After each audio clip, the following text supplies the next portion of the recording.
Deus, irmãos, em nome de Jesus, mais um estudo poderoso para a honra e glória do nome do Senhor, um estudo breve para entendimento fácil, para definir os tempos que nós estamos vivendo, com verdades que o Senhor deixou na sua palavra, para que a gente, nesse tempo, pudesse entender essas coisas. Olha, vai aí em Romanos, livro de Romanos 9, o versículo 22, diz assim: "E que direis se Deus, querendo mostrar a sua ira e dar conhecer o seu poder, suportou com muita paciência os vasos da ira, preparados para a perdição."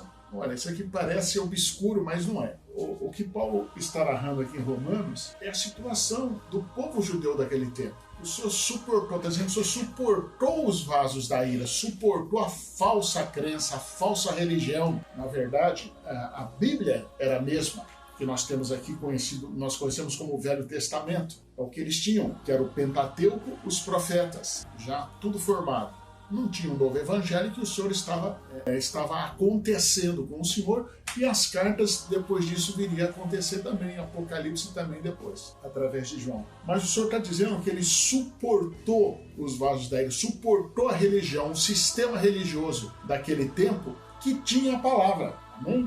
Suportou com muita paciência os vasos da ira, querendo fazer justiça. Que justiça que o Senhor iria querer fazer? Então, olha o 23. "Para que também desse conhecer as riquezas da sua glória nos vasos de misericórdia que para a glória já dantes preparou." E qual que seria, então, os vasos de misericórdia para que a glória dele se manifestasse? Somos nós, os gentios. A igreja espiritual se formando. Ele suporta o sistema religioso.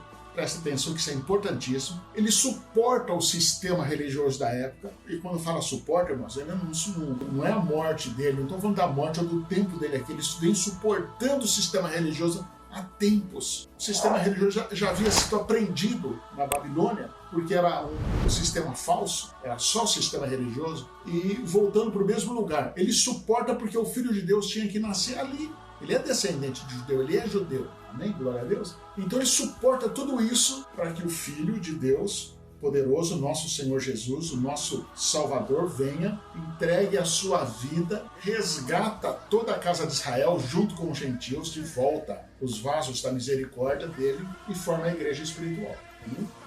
Entendeu aí, em nome de Jesus? Glória a Deus. Vamos para Lucas aqui, ó. No livro de Lucas 17, versículo 15, diz assim: um deles, aqui vai falar da cura dos 10 leprosos, tá? Eu estou encurtando para não ficar um vídeo muito comprido. Vai falar dos 10 leprosos. Então diz, um deles, vendo que estava curado, voltou glorificando a Deus em alta voz. Então nós conhecemos aqui a história que foram curados 10, mas um voltou. Glória a Deus? Então presta atenção aqui no seguinte: caiu aos seus pés com o rosto em terra, dando-lhe graças. E este era samaritano. Bom, o samaritano, ele é das 10 tribos do norte, que tinha sido cativo lá em 2 Reis 17, na Assíria, do rei Salmanaser, levou embora, mas levou literalmente o povo embora e nunca mais voltou esse povo. Então ele era um estrangeiro nesse tempo. Respondendo, Jesus disse: não foram 10 os limpos? E onde estão os 9? Não houve quem voltasse para dar glória a Deus, senão esse estrangeiro. Olha só que coisa interessante. Isso aqui é muito mais profundo do que a gente consegue imaginar. Por quê? O que voltou era o estrangeiro. Se o Senhor está dizendo só voltou quem voltasse para dar glória, não houve quem voltasse para dar glória, senão esse estrangeiro. Quer dizer, os outros 9 eram cativos, eram judeus. Eles não voltaram para dar glória ao Senhor. Por que o judeu não voltou para dar glória? Porque os judeus estavam dentro de um sistema religioso e eles se achavam salvos, mesmo no pecado que a lepra representava, porque todos eram leprosos, estavam aqui com as vidas condenadas. Eles tinham no coração formado aos longos dos séculos que eles eram únicos do mundo salvo. Até hoje tem isso. Até hoje tem isso. Eles vão se levantar aqui para evangelizar Jesus, aqui já em Apocalipse. Ele vai ter um dos sinais, inclusive, de Apocalipse. Um dos sinais dos fins dos tempos é o judeu se levantando para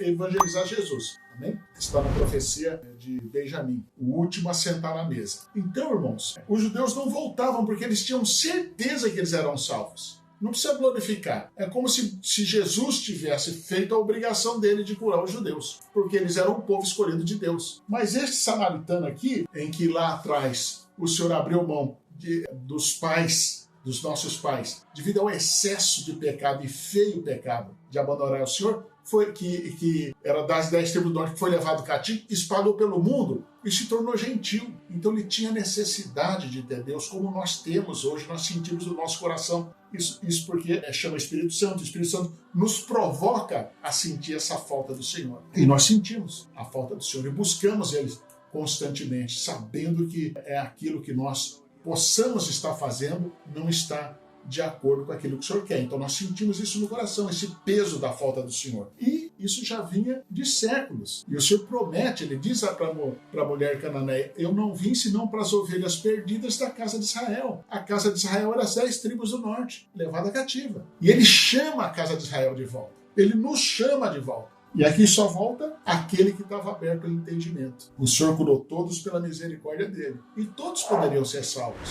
Ou não sabemos se foi ou não, porque quem julga é o Senhor. Mas, irmãos, em nome de Jesus, ele estava chamando a gente. Nós somos os vasos da misericórdia desse tempo. E ele cegou o povo dos vasos da ira. Amém? Em nome de Jesus. Entendeu até aí, então? Então ele diz aqui no 19, levanta-te e vai, sua fé te salvou. Então implanta a fé em nosso coração. Nessa pessoa que representa a Samaria, casa de Israel, implanta a fé no nosso coração e nós formamos a igreja espiritual hoje. Mas eu quero alertar os irmãos a partir de agora. 2 Coríntios 4:4.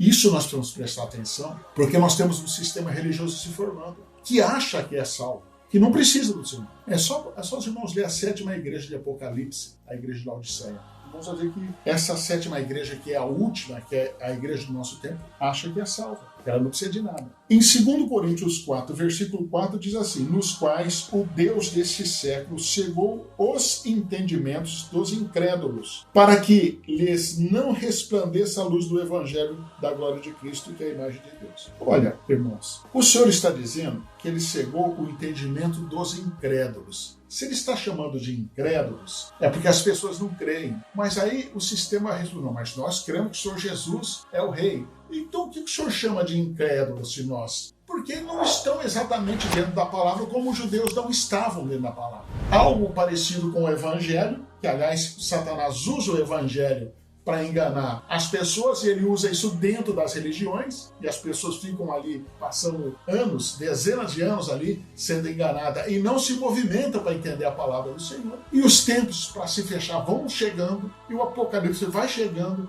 o sistema religioso vai se fortalecendo, e vai saindo cada vez mais da presença de Deus. Amém? Em nome de Jesus. Então vamos lá para João, agora, João 5, 1 de João. 1 João 5, 19. Só um versículo aqui. Somente um versículo aqui. 1 João 5, 19. Um versículo pequenininho aqui, ó. Sabemos que somos de Deus e que todo mundo jaz no maligno. Todo o mundo jaz no maligno. Por que João fala todo o mundo jaz no maligno?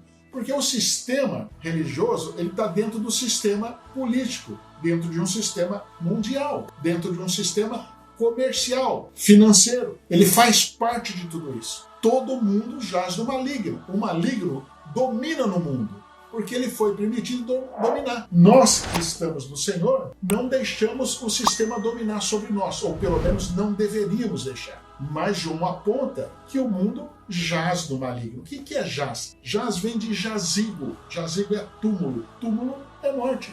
O mundo morre no maligno. O mundo está no maligno. Glória a Deus, está entendido aí? Não podemos deixar que o Senhor segue o nosso entendimento por falta de nos aproximar dele. Porque senão nós vamos achar que está tudo certo e não está tudo certo. Como os judeus no tempo de Jesus achavam que estava tudo certo. Eles não tinham problema nenhum. Eles eram salvos e não eram isso. Em nome de Jesus. Glória a Deus. Mais um versículo só para a gente terminar. Está aqui em Hebreus 12, no versículo 14. Segui a paz com todos e a santidade, sem o qual ninguém verá Deus. Se você não for santo, se nós não formos santos, nós não vamos ser o Senhor. Nós não vamos chegar a ver o Senhor. Nós não vamos conhecer o Senhor. A palavra nos diz. Sem santidade, não vai ver o Senhor. A santidade vai além de um sistema religioso, além de uma igreja, além de uma religião. A santidade está na palavra. A palavra é santa.